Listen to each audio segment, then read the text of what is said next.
Bonjour à tous et bienvenue sur 3 minutes, où l'actualité brûlante est décortiquée sans détour, comme toujours en moins de 3 minutes. Aujourd'hui, on parle d'un scandale gigantesque en Allemagne. Le journal Die Welt vient de publier 500 pages d'emails explosifs échangés pendant la pandémie entre la chancellerie allemande et les autorités sanitaires.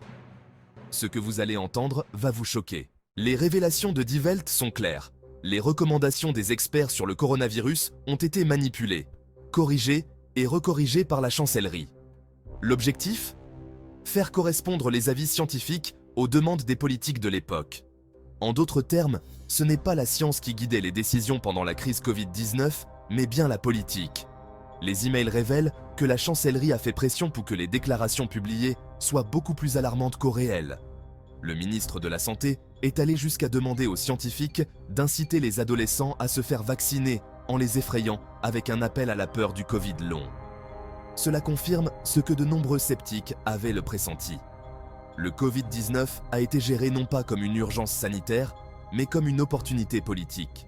On parle ici de vies humaines en jeu, de décisions qui ont eu des conséquences graves pour la santé publique. Comment peut-on accepter que des choix aussi cruciaux aient été dictés par des intérêts politiques plutôt que par des faits scientifiques? Et en France, que se passe-t-il? Rien. Pas un seul journal, ni même un groupe parlementaire d'opposition ne semble vouloir fouiller dans cette affaire.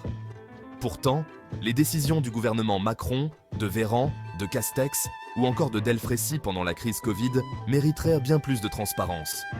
Où est l'enquête? Pourquoi ce silence assourdissant? Cette réticence à enquêter montre un manque de courage politique sidérant.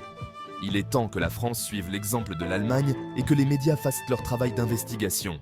Alors que l'Allemagne fait face à ce scandale, la question se pose. À quand la même transparence en France? Les médias alternatifs et citoyens, eux, continuent de se battre pour la vérité. On ne lâchera pas l'affaire. Merci d'avoir regardé.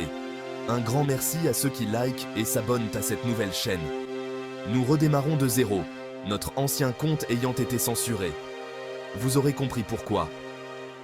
À la prochaine, et n'oubliez pas, quand le mensonge prend l'ascenseur, la vérité prend l'escalier, elle met du temps, mais elle finit toujours par arriver.